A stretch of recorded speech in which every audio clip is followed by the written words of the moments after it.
Hey guys, Brandon Kowalas here, Director of the Salt Lake Community College Concurrent Enrollment Program, and today in this episode, we're going to be going through our meeting structure that we use here at Salt Lake Community College in the Concurrent Enrollment Office to ensure that we establish great connections with all of the people that we serve. Now, if you're anything like me, probably the last thing that you enjoy is attending a meeting where 90% of it is irrelevant, or that there's no purpose, or it just doesn't add any value to you.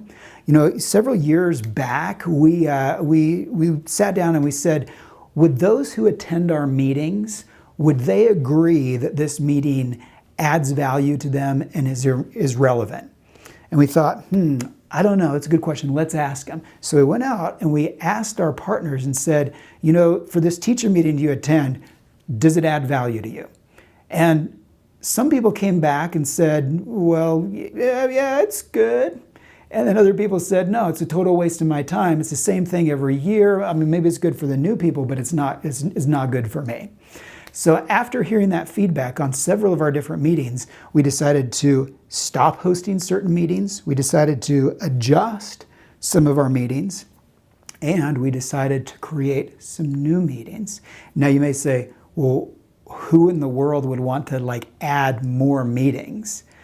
And you know what? That's a good point, because I mean, who wants to attend a meeting where 90% of it is irrelevant and useless, and you spend most of your time, just going through your email instead of paying attention to what's going on? And that is absolutely true. However, if a meeting is done well, then there's great power in having a meeting, especially if those who attend then agree that the meeting adds value to them and is relevant and is worth their time, and they have no desire to even be on their email because they're so engaged in the content. So that said, today what we're going to be talking about, I'm going to go through what are some of the different purposes for meetings. That's something that we've thought of over the years. I mean, why even bother having any meetings at all? There's going to be a reason to have a meeting. Well, what are those reasons? I'm going to go through that. I'm going to talk about some of the different meeting types and maybe where they might fit in those different categories of meeting purposes.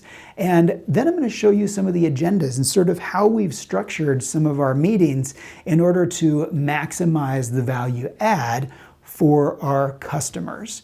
So hopefully this will give you some ideas of some things that maybe you can do to structure and restructure meetings so that people don't have to feel obligated to tell you that it was a good meeting, but they can walk away thinking, wow, you know what, this really was a fantastic meeting. Now, before we jump in, I do want to add a disclaimer, and that is that we are by no means perfect. I mean, we have great meetings. We have some that are just okay, and we have some that are, not that great at all. They're a disaster, they're embarrassing. And with those meetings, we come back and we say, what in the world did we do wrong? We do a debrief, we do a Delta plus, and then we determine, what do we need to do next time to make sure that those meetings don't turn out that way. But we've been doing that for years, and I think we've discovered some things that work pretty well. So with that said, let's go ahead and we'll come over here and I'm going to walk you through the different meeting purposes that we've identified. So the first purpose is to inspire. Sometimes we have meetings simply to inspire, to get the teachers excited about the new year and some things that they can do in order to really add value to their students, to have purpose in what they're doing, and to be thrilled about teaching concurrent enrollment classes. So sometimes you have meetings simply to inspire people to excellence, to do something better, to get excited about the year. The next purpose is networking and relationships. Sometimes we have meetings where the sole purpose is to bring people together so that they can get to know each other, and maybe they can get to know people that they don't really interact with on a daily basis, who they can work together with to solve problems and to have somebody to call when they need somebody to talk to and figure out what is it you do to address this sort of thing over here, because I'm having this challenge, or I got this new tool, how do you use it? So it's a great way to develop relationships and learn from other people. The next one is problem solving. That's another reason why we get together for meetings sometimes. We get together simply so that we can, address a problem. And usually we get the people who are, stakeholders to that problem. They're somehow impacted by the problem. Next, at times we bring people together so that we can train them on some new system or tool or policy or whatever. So training is another reason why we have meetings. The next is learning and feedback. Have you ever had a meeting where you simply pull people together and say, what's working and what's not working, and then you sit back and you listen, and that's all you do. You write things down, and then you identify problems for problem-solving meetings where you bring people together, and then maybe after you have the problem-solving meeting, you decide that there's training that's necessary, and maybe you decide then you need to inspire people to adapt this new change. So these are some of the different purposes. Now we got one more, and that is project management. Project management meetings are taking the problem to a whole nother level. So you've identified a problem, and now that problem is going to require more than a meeting. You've met together, it's like, ooh, this is a big one. Okay, that problem then turns into a project, which requires really good, effective project management to move that forward so that your solution to either the problem or the opportunity can be successful. Now, you'll notice that when you look up here at this list of purposes, that one thing you don't see, information vomiting. You also don't see another meeting that says, always done it, tradition. Those are not reasons to have meetings. Information can be distributed in other ways because, we've all been to meetings where it's like, this is an information vomit session. We're going to tell you everything that you need to know. And people are there saying, oh, I love these meetings because then I'm in the loop. Well, you attend the meeting and 90% of it is irrelevant, or 80% or 70% and 30% is not. And sometimes that 30% or 10% or 20% is like, yeah, it was good to know, but life goes on without that 10 or 30%. So in those information meetings, a lot of times it's sort of like a purpose sapper. So instead of having purpose, it sucks purpose out of your life. And so information delivered via meetings, there are so many better ways to deliver information that can be significantly more effective. So those are not listed here on the purpose, and that's the reason why. Now, what I want to do is go through some different meeting types and talk about maybe where they might fit in these different purposes. And then after that, as we go through, I'll show you some of the agendas that we've used as we've sort of structured the meeting type with the purpose in order to achieve that purpose. And some things that you need to know about meetings in particular, these project meetings and project management. How do you do that really effectively? Okay, so first one is webinars. Now, what's the best purpose for webinars? We look over here, inspire. Can you inspire through webinars? Well, I suppose so, but I don't know if you get the same energy from a webinar that you do from a live meeting where you've got a phenomenal speaker and there's energy within the crowd. So yeah, you could inspire. You could inspire in any of these meetings, but is that really the best purpose? Well, maybe as a side purpose. What about networking and relationships? Is it easy to develop new relationships and connect with people via a webinar? Well, no, absolutely not. Problem solving.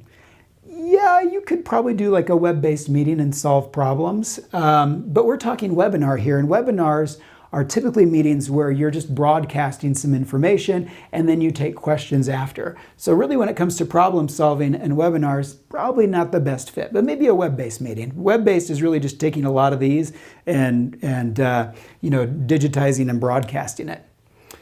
Training meetings. Oh, now let's see, I want to use red here because red is awesome. Webinars are excellent for training. This is something that we've discovered, and the reason why is because think about a training meeting. When you do a live training session, what happens is you end up like doing this training, which could be effective, but is everybody there who needs to be there at the training? Sometimes yes, a lot of times things come up and people can't make it. The other thing that happens is people leave the training and maybe they have their notes, maybe they have a handout, but down the road they might say, oh, now what was it that they covered there? They said this thing about this. Now I guess I better give them a call. The beauty of webinars is because they are digital, you can record them and then post them for people who didn't attend or for people who need to refresh their memory when it comes to training. So nearly all of our training now we do via webinars, or we'll have a live meeting, a live training, but we'll record it and then we'll broadcast it via webinar or just record and post after for those who can't attend. So webinars are an excellent way to accomplish training. Learning and feedback. Again, with webinars, since you're typically broadcasting information and then asking questions and answers, learning and feedback probably doesn't happen quite as well through a webinar. And project management, probably not so well either. Okay, let's go up to role meetings. Now, when I say role meetings, I'm talking about meetings where you've got a group of individuals who have the same role. So maybe you're getting principals together, or district administrators, or you're bringing higher ed administrators, or just the deans or the associate deans. So you're bringing people together who share the same role. Inspire, is that a great purpose for those meetings? Well, again, maybe subtly, but not as the sole, sort of purpose of the meeting. What about networking and relationships? Is there networking and relationships that occurs when the deans or the district reps or whoever have the ability to connect with an authority figure, whether it's the director of concurrent enrollment or the provost or whoever at the college, and be able to have this open sort of dialogue where you can talk and be open about some of the concerns and things that you have? Absolutely. I find it very effective to have role meetings serve the purpose of me strengthening my relationship with some of our high school partners and our college partners. So I think role meetings, the purpose, the network and relationship purpose is really strong when it comes to role meetings. Problem solving, I think identifying problems is a great thing to happen during role meetings, but when you're trying to solve problems, if you do it in a little vacuum with a group of individuals who all share the same role, you're probably not going to come up with the best solution. So problem solving, most likely not. Training, if it's relevant to the role, then maybe, but I would probably deliver that via webinar. When we get down to learning and feedback from role meetings, again, since we're focused on relationships and this open, honest dialogue, that is an excellent place also to learn and get feedback from them. And then project management, unless it's relevant only to the roles, then probably not the best. Next is advisory boards, where we get groups of people together who can serve as sort of this stakeholder representation group who can give us feedback, and we can talk through, new initiatives or whatever we're trying to launch to get feedback and make sure we're not going in the wrong direction. So with an advisory board, probably not Inspire. That's going to happen more generally. Now, network and relationships when it comes to an advisory board. Now, you can absolutely strengthen those relationships with the group, but I don't think that's really the best purpose of the advisory board meeting. Typically, again, with those meetings, you're trying to get some feedback, right? What about problem solving? That may be a great place to bring up a problem before you broadly launch it to everybody, to talk to the advisory board and say, here's an issue that we're dealing with, and now we're getting feedback from somebody from the district, somebody from the high school, at the administration level, the coordinator level, the secretary level, maybe there's an instructor there. So we got a diverse group of people. We're presenting a problem, we're getting some really good feedback. So problem solving may be a great place or a great purpose for an advisory board. Training? Probably not, because we want more people than just the advisory board to get training. What about learning and feedback? I think, again, with the advisory board, that's a great place where you've got a good group of people and you're bringing problems that are relevant to them, to their group, asking them for feedback. What do you think? Here's the problem. Here's what we think is our solution.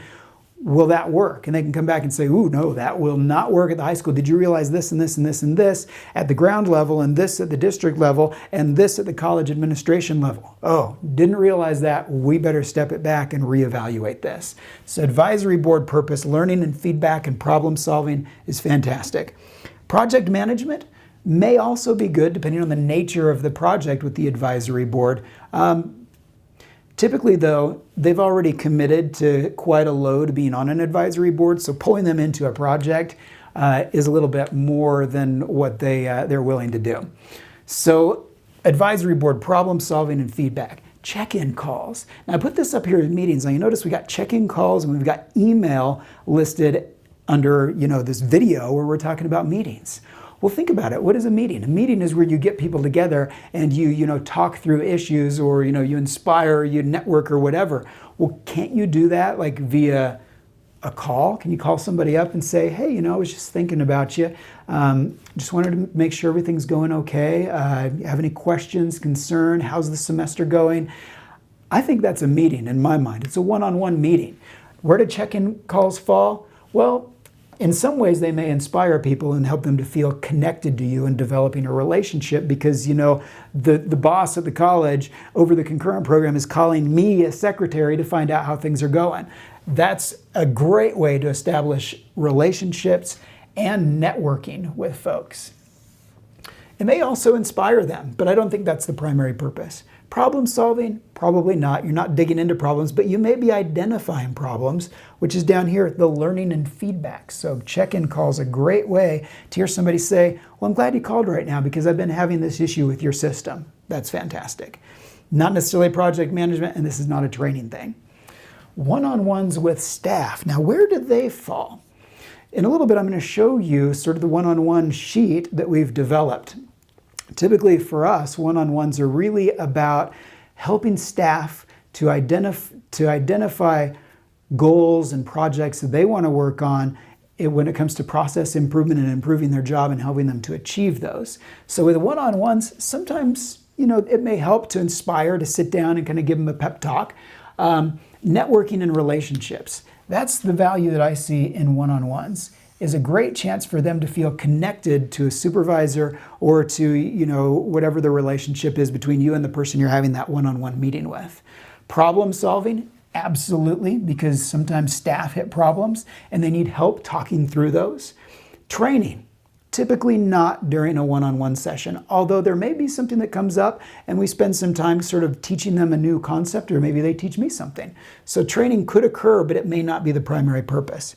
Learning and feedback, absolutely. Sitting down one-on-one with an individual and hearing the struggles they're facing, the challenges they're running into, and where they're getting stuck is a great way to learn and to discover, what can I do better to help you, or what do I need to do in order for you to overcome this problem and achieve your goal and improve our program.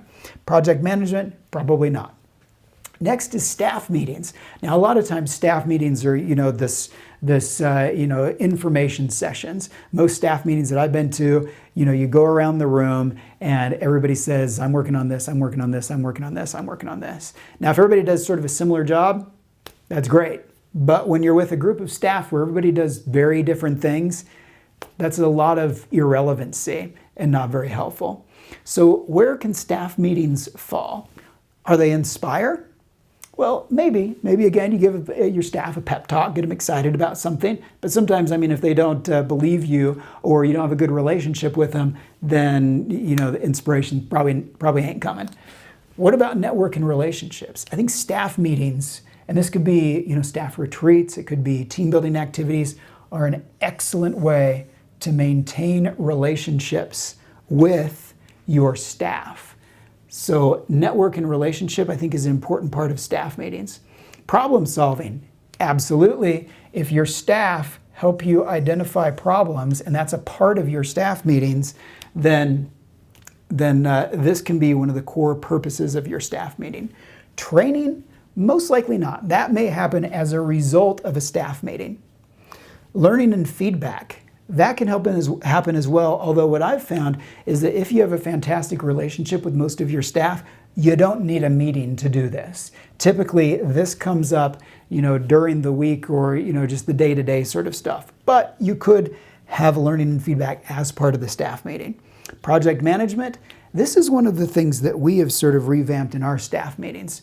We used to have the round-robin, information vomit sessions with our staff meetings. However, we found that it's a lot more energizing if all of us are together working on projects or working on something to help everybody to grow, help the program to grow, and just the act of working on stuff together in a really effective way kind of gets people excited and makes the meeting about everyone, not just about, one or two individuals who do most of the talking. So I think project management is a great use of staff time.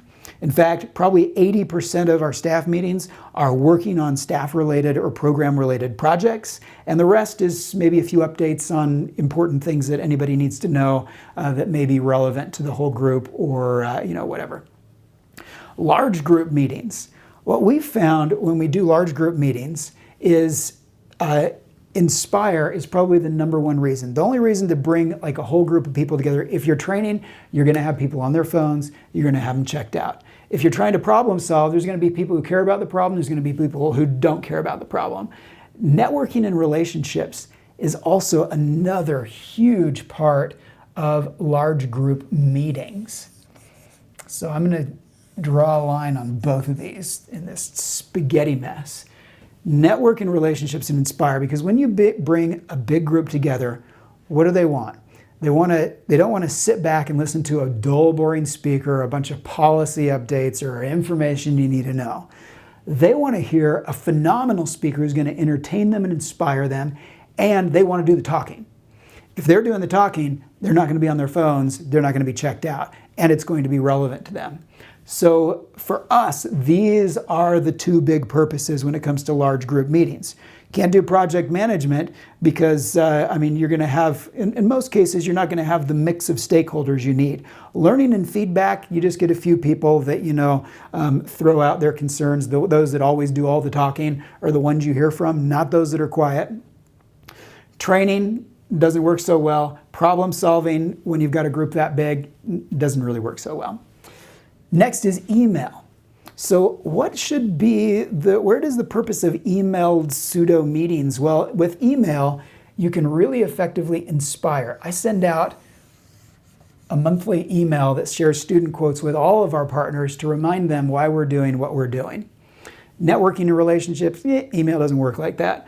Problem solving, if it's a small little problem, great. Nobody wants to solve a tremendous problem over email. Training, probably not. Learning and feedback, you can send out an email survey and just say, hey, here's how things going with this issue, whatever. You get some feedback there. Project management, not. And the last one, project meetings. Now, project meetings really are project management. And I'm going to talk a little bit later about how to best structure these types of project management meetings. Typically with project meetings, you may do some learning and feedback, but at this point, when it comes to a project meeting, you've already done the learning and the feedback, and now you're working towards the project. Training may happen as a result of a project meeting. Problem solving's already happened and led to a project meeting, and this is not typically happening during a project meeting. Okay, whew. So those are the purposes. Here are the different types of meetings, but it's something that I think is important that you need to think about. Not just, I need to have this meeting because we've always had it, but what is the purpose we want to achieve? What meeting would help us achieve that purpose, or is it no meeting at all? If you start with meeting, you end up with a mess, and you end up with irrelevancy, and you end up with wasting everybody's time. If you start with purpose, and you think about the groups that you want to achieve these purposes with, then you can figure out which meeting is going to help me achieve that purpose. Okay, so now I'm going to jump over, I'm going to show you our meeting strategy laid out, and I'm also going to walk through each of these agendas so you can get an idea of what does a typical meeting look like in each of these categories here. So that said, let's go ahead and dive over to the laptop and we'll take a look at this. All right, so here we are at our strategic concurrent enrollment meeting plan for 2019-20. Now you can put together something similar, or you can go as complex or as simple as you want. I think the main things, though, that need to be on any sort of a meeting plan, first of all, you need to have the purpose, because if there's no purpose behind the meeting, there's no point in having the meeting. The purpose, you need an owner who's in charge of that meeting, who's going to make sure it happens. You need to know who needs to attend those meetings. You need to know the frequency and the time. When does that occur? And then, you can give it a name if you want to. So anyway, here's our strategic meeting plan. The first 4 meetings listed here are what I referred to earlier as role meetings. So these are me meeting individually with certain individuals who share the same role. So the first is the principal staff meeting, where I will attend the principal staff meetings and take, between 10 and 30 minutes of their time. So I'll do it twice a year. And typically what the agenda includes, for my part, is basically super simple. One, it's what's working well when it comes to concurrent enrollment at your school. Two, what's not working well. And three, what can we do to help you strengthen your program and resolve some of the issues you're dealing with? That's it. Other than I may take, our annual report or some data and disseminate that to them and answer any questions that they may have about that. But it's as simple as that. And really, the purpose besides learning and feedback is also to maintain and nurture those relationships. That way, when the principal or the district representatives or the associate dean or the dean have an issue that they run into with regards to concurrent enrollment, or they get some information that they say, what in the world? What is going on here? Like, how can concurrent enrollment do this? Instead of venting to their staff or calling up the state or calling the district office, they call me and they say, hey, I just got this email that says this. Can you explain? Am I interpreting this right? And then we can have a discussion. So that's what these meetings are about, the first four. The next is similar. So the next is the district CE coordinator staff meetings. So each district typically will have a staff meeting where they bring all the concurrent coordinators together and they'll meet. I don't attend those meetings, but if you remember when we were talking about our organizational chart, we have a concurrent coordinator and that individual is charged with working directly with all of the coordinators out there in the high schools. So the coordinator attends those meetings twice a year so that she can basically do the same thing that I do and maintain and develop those relationships so that they feel comfortable calling anytime they have an issue, but also to find out what's working, what's not working, and what can we do to help you. The next meeting is the district-wide counselor in-service meeting. Now, this is not a meeting that we control. This is the admissions office, but we attend it, and really the purpose of our being there is twofold. One, to offer some training at one of the breakout sessions, but also to inspire counselors so that they understand concurrent enrollment, are advocates of concurrent enrollment, and are selling that to their students, and also so that they have the information that they need or they know who they can contact if they run into any problems or questions or whatever. But ultimately, we want them to have a connection with us, and we want them to feel comfortable reaching out to us and excited about what concurrent enrollment can do for their students, because counselors are really busy. They got a lot of students, and sometimes concurrent doesn't take a priority. But hopefully, as we do this meeting, we inspire them to see the real value and the power in concurrent enrollment and answer any questions they have. Next, we've got the counselor staff meetings. These are meetings that also our office doesn't do directly, but our joint positions that we have that are shared between admissions and the concurrent office will go around and make connections with counselors every year and give them some updated information that they can distribute to their students. So this one also is about relationships, about connection, that sort of thing. Next, we get down to the Concurrent Enrollment Advisory Board. This board is made up of grounds level concurrent enrollment folks who basically operate the program. And we bring them together every year to go over any changes that we're considering, any new initiatives, any problems, anything that's coming down the pipe, so we can get their feedback before it sort of rolls out. Because the last thing you want is for some new initiative or change to roll out without feedback from those it's going to affect, and they don't embrace it, they reject it, they fight against it, and it's just a mess. So having an advisory board allows us to share some of the issues and concerns, get their feedback about some things we need to consider before launching, and some things we need to consider as we put together our project management and project meetings. So we're getting that stakeholder feedback to make sure that the launch of the change or the initiative or whatever the issue is goes as seamlessly as possible. That also helps us to establish advocates for this change, because they are part of crafting the change. And then when they go out into the high schools, since it's a representative from each district, they're then selling the district on those ideas. So we have an advocate for the change in the high schools. It's beautiful. So anyway, that's the advisory board meeting. And here, let me show you quickly an agenda for that meeting. So this isn't a typical agenda where we have listed up top, which we do in a lot of our agendas, the purpose. Why are we coming here? Why are we gathered? So the purpose of the advisory board is to empower the board to become the voice of clarity for concurrent enrollment, help us see what we can't see, review and provide feedback on our policies and procedures that change, serve as a working group on projects that benefit all the SLCC CE partners, and help SLCC concurrent enrollment identify problems that we were unaware of and work towards those solutions. Then we list the topics there that we need to address with this purpose in mind. And then down below, as we go through and discuss these, we make a list of who is going to do what, by when. Because if you don't, and you don't follow up, it ain't happening, nothing's moving forward. So it's important that we do that, and then we also decide when we're going to meet next. So we have notes, we have who's doing what, and then we move forward until the next advisory board meeting. That's the agenda for the advisory board. Okay, so back to the meeting plan. Next, we have the Concurrent Enrollment Instructor Advisory Board. And this is a one-time-a-year meeting if we have content that we feel like we need feedback on the instructors. And what we'll do is we'll reach out to all of the concurrent enrollment instructors and say, we've been working on, we launched this, this new evaluation process, and we want to know, did it work for you? Did it not work for you? We want feedback so we can make it better for you next year, so it's a better experience. It's not disruptive. You feel like it's getting value from you. And then we bring them together on that list of topics that we're going to discuss. We get their feedback, and then we have a list of projects that we need to work on over the summer using project management, project meetings to move that forward so we're ready to launch the next year to help those instructors get a better value add from us. So that's the instructor meeting, the advisory meeting for instructors. The agenda looks similar to the concurrent enrollment coordinator agenda. Okay. Next, we've got the annual concurrent enrollment coordinator and high school district administrator meeting.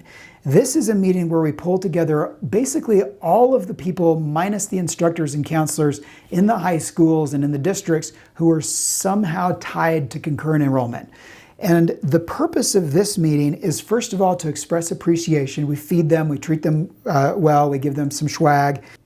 And also we provide opportunities for them to network with one another so that they can, across districts, see what other people are doing with different concurrent enrollment processes. So maybe one school handles registration this way and another one handles it this way. And when they're able to share that information, both districts say, whoa, I never thought about this. If I did this, I could save me like 2 hours a day. And the other one says, oh, where'd you get that report from? Like, I didn't know that even existed. So it's a great chance for them to share, for them to network, and for us to express appreciation for them and to hear any concerns that they may have from all levels. Because it's great to be able to say, here we have this concern, and the high school says, it's not a problem. The district says, whoa, wait a second. Did you understand like this policy over here or this part of the board rule? Like, we can't do that. And so it's nice to have that feedback at multiple levels. Next, we've got the phone call check-in meetings. Now, this is something that I haven't really done super well at. Had a lot of other things to focus on, but something that I intend to do, and I've done a little bit of. The phone call check-in meetings are something that I'd planned on doing weekly. And really the point is to, one, establish relationships and connections, and two, just to get some feedback on how things are going. What this is me simply calling up, the secretaries or the coordinators or the district or the associate dean on a one-on-one and just saying, hey, I was just thinking about you. Just wanted to see if you had any issues, concerns with concurrent enrollment, find out how things are going this semester, that sort of thing. So they get that one-on-one connection and they feel appreciated. And then that is the intention of those meetings. Identify any problems, help people to feel appreciated, and strengthen those relationships.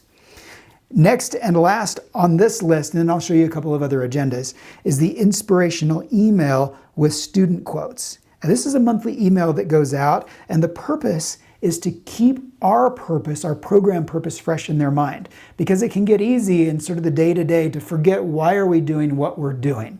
Or, you hear from parents, I want more concurrent, I want to save time, save money. That's not our purpose. Our purpose is about changing lives. Our purpose is about teaching students both college content and how to navigate the challenges of the college experience so they can identify with that role and transition smoothly and seamlessly to college. So every month I'll send out an email that has quotes from students about the impact it's having on them, helping them feel like adults, feeling like they're more ready for college, that sort of thing, to reground everybody monthly on what are we trying to achieve here and to feel a real sense of purpose. Okay, so that is our strategic meeting plan of regular meetings that occur. But we also have other meetings that occur that aren't necessarily on this list. Project meetings, for example, or sometimes big events that just come up because it seems like, this is what we want to accomplish, and a big event seems to be the best way to accomplish that purpose, so we do. So let me show you a couple of agendas here from some of these other meetings that I talked about to give you a sense of maybe how you might structure those. The first one I want to look at is the staff member one-on-one sheet. So this is a worksheet that I work on with my staff, and then when we have one-on-one meetings, it helps drive the purpose of the meeting. So really the purpose of the one-on-ones is, like we had mentioned before, to help strengthen the relationships, solve problems, and just sort of help them to achieve their goals and objectives. So on this meeting sheet, these are the things that I ask them to do. First of all, they list any processes that they're currently participating in. Next, they list parts of one of those processes that are painful or time-consuming. So just focus on one. Next, they list suspect root causes that may have resulted in the process being painful or time-consuming. So do some brainstorming, think about what is it about this process or what's causing this to be painful. So they list those. Next, they put down key measurements to show the scope of the problem. So this may be total items backlogged, items completed, time to complete, number of errors, wait time, travel time, search time, etc. So they list out this information about the processes. Now, why focus on processes? Well, the college, Salt Lake Community College, has a program called GPS, Growth Planning and Support. And basically, this is the Growth Planning and Support program, the GPS program, is meant to help employees to grow and improve in their work and their responsibilities, and it serves as a measure to try to figure out who's eligible for merit pay and who may not be eligible for merit pay. And they really open it to supervisors to sort of come up with their own system. They have a template that people can use, but I've sort of developed my own system after trying several things to figure out what works. And what I discovered is that the one thing that we all have, regardless of what you do, regardless of your position, is you have processes and you're involved in those processes, and those processes can always use some sort of work. It's never perfect. It may feel perfect, but there may be something that you can do if you look out there and explore that might take your process that takes 3 hours and reduce it down to 15 minutes if you do some exploring. So we figured that processes are really the best way to help all employees identify ways they can improve at their job and make it more fulfilling for them. So the focus is processes. Once they fill this out, and as they fill this out, I work with them. We may sit there and brainstorm ideas. We may talk through root causes, make some suspicions as what those could be. We might talk about what could measure this process. So you've got a measurable deliverable so you can see you've made changes. And once we do that, then at that point, we just meet on a monthly basis or whatever they want. Most of them, it's monthly. Some of them want to meet every 2 or 3 months. It's completely up to the staff member how frequently they want to meet. And when we meet, we then go through process improvement notes. What have you been doing? We talked about things that you need to work on before our next one-on-one based on sort of what you've been working on, what's worked, what hasn't worked, and then we'll make any other comments and send them on their way. So hopefully then when we next meet, I pull the sheet up, we go through and, hey, how's it been going? What have you been making headway on when it comes to improving this process? And it's a way to kind of help them to grow, help them improve, and help them to see measurable improvements. And then I can use it too. I mean, if they have achieved measurable improvements, or if I've been following them along this journey and they haven't, but they've been working at it, and it's just one of those projects that it's just not going to work, then I can look at it and say, I have documented evidence that you are eligible for merit pay. You've been doing a fantastic job, and you've improved your own job, your own satisfaction, and our program overall. So that's the one-on-one sort of sheet that I use. So next I want to take a look at a large group meeting that we had a while back where we had an issue, we had a problem, in that the one thing that sort of irked public ed and higher ed was this contention between instructor qualifications. Higher ed saying your instructor doesn't qualify because they don't meet our qualifications. Public ed says, but they're a great teacher and I don't understand why they have to have a master's degree. And higher ed saying public ed wants to, sacrifice our quality standards, and there's this bitterness. So he said, we need to talk about this. So he brought both parties together, higher ed administration, public ed administration, at a luncheon, fed them lunch, and the purpose of this meeting was for them to develop relationships, because when you don't know somebody really well, when you don't have a connection or a relationship, it's easy to objectify them as the bad guy, or whatever you decide to call them, you demonize them sort of. But once you know them and have a relationship and a connection with them, it becomes a lot more difficult to do that. So the purpose was to get these two groups together, know and understand one another, and then talk about what the problem was, and then come together and work on solutions. So the agenda, we brought them together, and the first 40 minutes, they sat, they ate, and we gave them this worksheet here. Not really a worksheet. We gave them a list of prompts, so stories, that they had to respond to these questions in the group. How did you end up in and why did you choose your current role at either the college or the high school? What hobby do you enjoy outside of work, and how did you end up discovering that you loved that hobby? What was one of the greatest successes, your greatest successes, and what circumstances led to that success? What was one of your biggest failures, and what circumstances led to that failure, and what did you learn? What was something that you or a family member did that was really stupid but now makes for a great story? And what was one of the craziest things that ever happened to you, and what series of events led to that? The purpose of these was to help those at the table see them as human beings, as people just like them, and to establish those connections so that they get to know each other beyond just the issues, beyond work, beyond their roles, but they get to know each other as a human being. After we did that, we dove into a panel discussion where I grabbed representatives from higher ed and public ed who are really good at articulating things, articulating the issues, to sit down and talk from both sides. What are the issues surrounding instructor qualifications? What are the limits from a principal side? What are the limitations from the higher ed side? And they talked about those. No debate, just here's the reality. And then once that happened, we then convened everybody into groups. And now when we set up these tables, we had assigned seating. So we had an even mix of higher ed and public ed. So public ed is what we call secondary ed, so the high schools. So we had an even mix at each table, and they worked on filling out this worksheet. So on the brainstorming and idea generation worksheet, we asked them, given what we have learned from the panel discussion today, what ideas do you have for addressing the concurrent enrollment instructor limitations and shortages that SLCC could explore? But then we asked them, consider the following. What could public ed do to help higher ed?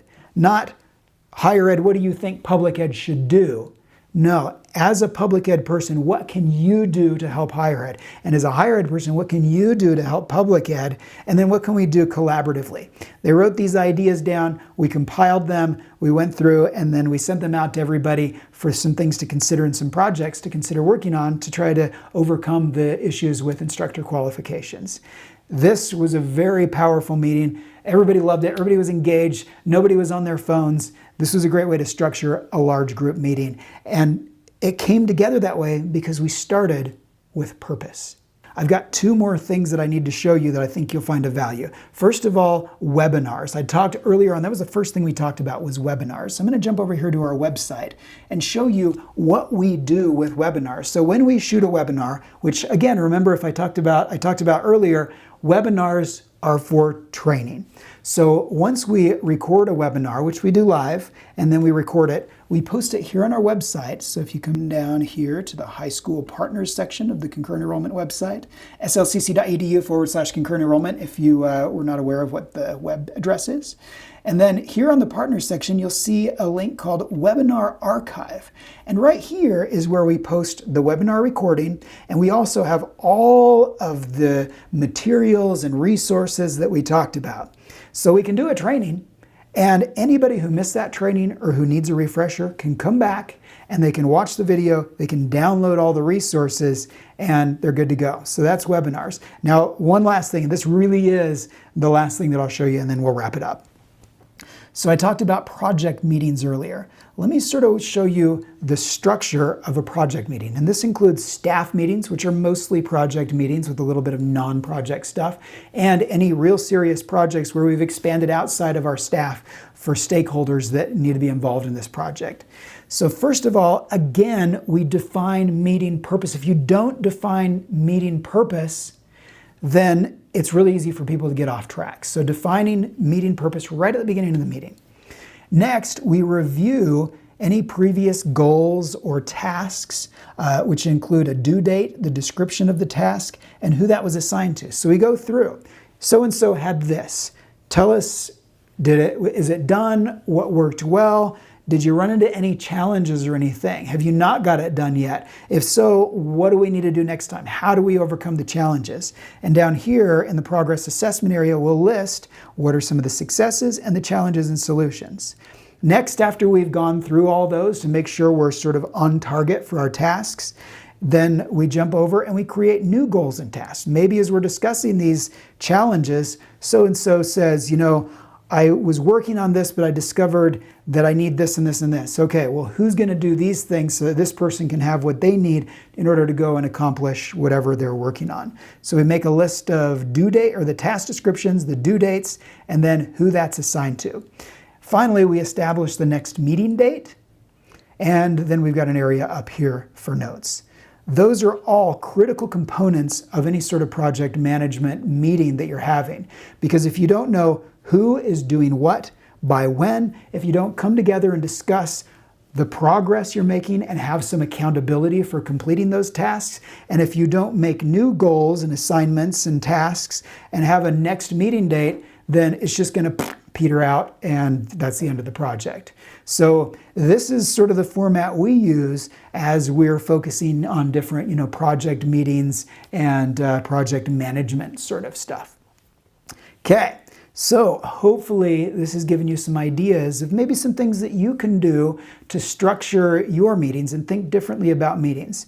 If nothing else, the one thing that I want you to remember is that if you want a meeting to be powerful and relevant to those who attend, start with purpose.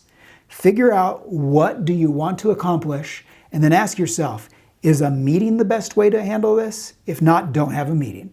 If it is, what type of meeting do I need in order to accomplish this? And if you do those things, and then if after every meeting you debrief and figure out what worked and what didn't work, then gradually over time, all of your meetings that you host will be powerful, they'll be relevant, and people will show up because they want to be there and they won't be distracted on their phones. All right. Until next time, remember, post any comments, questions, suggestions down below the video, contribute to the community, and until the next episode, remember that nothing is impossible if you are resourceful, if you think outside that box, and if you have the courage to act.